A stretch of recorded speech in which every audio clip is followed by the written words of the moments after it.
This next story comes to us from Game Rant, written by Dominic Bosniak. Nintendo gives update on Switch 2 backwards compatibility. The Switch 2 will be backwards compatible. Nintendo has confirmed this key feature has the potential to do wonders for the Switch successor's early adoption rate. On November 5th, Nintendo released its latest financial report for the first half of its current fiscal year. The Switch 2 was mentioned during the subsequent earnings call when Nintendo President Shintaro Furukawa reiterated the plan to announce the highly anticipated device by March 31st, 2025. A few more details about the upcoming console were shared at the company's corporate management policy briefing that followed. Specifically, Furukawa confirmed that the much-rumored Switch 2 backward compatibility is real. Switch software will also be playable on the successor to the Nintendo Switch, the executive said. Additionally, Furukawa revealed that the upcoming console will have Nintendo Switch Online, thus being the company's second ever system to support the subscription service. The confirmation of NSO support and backwards compatibility for the Switch successor may not come as a surprise to the most attentive of fans, but Furukawa already hinted at these capabilities all the way back in June 2023 when he said the Switch 2 will utilize Nintendo accounts and aim to deliver a smooth transition for owners of its predecessor. But reading between the lines, NSO support might even hint at the name of the upcoming device, assuming the service won't get rebranded. Nintendo's next console is likely to incorporate the word Switch in its official name, because offering a subscription called Nintendo Switch Online on a device with a completely different name is something that a subset of consumers may find confusing. Therefore, it's plausible that this company will opt for another Wii U-like naming scheme that simply expands the name of the previous device rather than ditches it completely.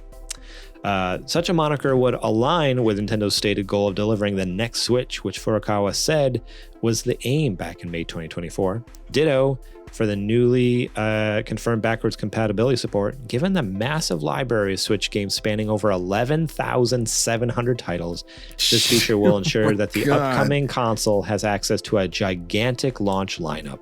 As such, the Switch 2 backwards compatibility will likely be a key factor in helping the console generate early commercial momentum, but how exactly it will work in practice remains to be seen. So this is all stuff that necessarily, like they said in the article, like if you've been paying attention, this isn't all that new, honestly. Like if you've been paying attention, it's like, all right, you've probably knew a lot of this stuff was coming, was happening, but right. It's nice to get official confirmation of it. Right. But did we ever really think that it wouldn't be backwards compatible with the original Switch titles? Like in your heart of hearts, were you ever worried that it wasn't going to be? I think I always assumed it would be backwards compatible. You're right. I think I always just assumed of course it's going to be backwards compatible. But at the same time, just because there's been, how over the past couple of years, there's been the random patents that are coming out where people are speculating, like, is it going to have dual screens? Are the controllers going to be magnetic, or are they going to be attached solid to the system? You can't take all this weird stuff. So I think for me, it's like, yeah, it makes sense for it to be backwards compatible. But at the same time, it's also like, well, okay, but if the Joy-Cons don't come off, or if it's like a redesign, like how does that work with playing backwards compatible titles with like a Joy-Con, that type of thing. So in theory, it's like, yeah, of course it would be, right? But then on the other side, it's always like, oh, but could they really screw the pooch here and not go back for whatever reason? The biggest indicator was when they were talking about, they had that blurb, I think it was on either their website or somebody, found it from a investors meeting where they were talking about how much work they were putting into making the Nintendo account a thing, so they can transfer the purchases and let the user take them on along with them to other hardware. So if they're going to invest that much into making your Nintendo account like your big account for everything that you do with them, why would they do all that if they weren't going to let you take your games forward? Yeah. And if they were going to do it from Switch 2 forward, they would have already they could have waited until, Switch 2 was well on its way to announce, oh yeah, you're going to be able to take your Switch 2 games forward. Why talk about it now if you weren't going to do it from this Switch to the next Switch? So, but it wasn't even really that set it off. It was just more that solidified it.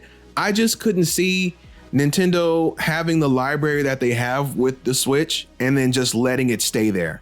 Yeah, that's nuts. Like they have some massive hits on there, like from like some all timers on that that console, like and you Breath just of the let them sit Wild, there. Breath of the Wild, Tears of the Kingdom, Mario Odyssey, 2 Xenoblades, Kirby, Pikmin potentially 4, Metroid Prime 4.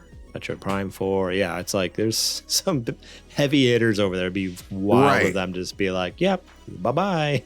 You know? Yeah, that wasn't gonna happen. If I'm Nintendo, that's a bad decision to make. Yeah. Yeah.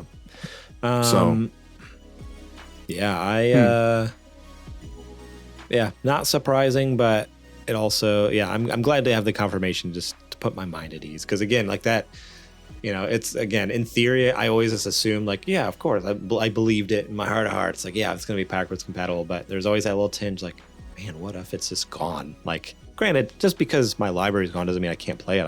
I can just keep a Switch. Right, around, you can just, but it's nice to have it just in one place, you know, and not have to keep worrying about it. And they might get little upgrades. You never know. I'm not expecting them, but it'd be nice if they did. I mean, to be able to play, what was it, Legend of Zelda? Oh, Breath of the Wild or Tears of the Kingdom at 60, dude. Yeah. Oh, man. I was even going to say, what was the one remake they did? And it was like getting Link's Awakening 30 or like it was get all stuttery and janky and stuff. Like imagine that even at like just a solid 30 or get that at 60. Like that game was so gorgeous, like cute little, like, you know, like the Kirby, getting Kirby at 60. Oh, yeah. It's gonna be so good. I can't wait. And even if it's able to do like 4K, because right now it only maxes out at 1080p. Like imagine like we can finally get like up-res assets. To be honest, 4K at least, I'd be fine with a solid 1080p. I would love a 1080p handheld version, like a 1080p 60 on handheld, and then maybe when you dock it goes 1440 60. That's what I'm saying. When I say 4K, I'm talking about like in docked mode, because you know I actually don't really play Switch. I can't remember the last time I played it in handheld mode. Like I always play it docked, which is so funny because it's like a handheld device, and I mainly play handheld devices, but the last year I've probably mainly played it docked. But it's always because we're playing like party mode with friends, like so it's always like Mario Party, Mario Kart, that type of stuff. Right. But like to be able to like play those in a higher res, like on console and docked, like ooh, that would be sick. That's what I'm hoping for. Get that like fingers pro crossed. Treatment. Get that PlayStation Pro treatment, you know? Yes. Thank you so much for watching that clip from our podcast. Remember, if you want to watch the full episode, link will be in the description below. You can click on that and check it out. We got listener questions. We got more news segments. We got what you playing. We got a lot of fun things. So yeah, more than just the news. There's a lot more to the show that you should go check out. So remember, click that link in the description. Check out that full episode.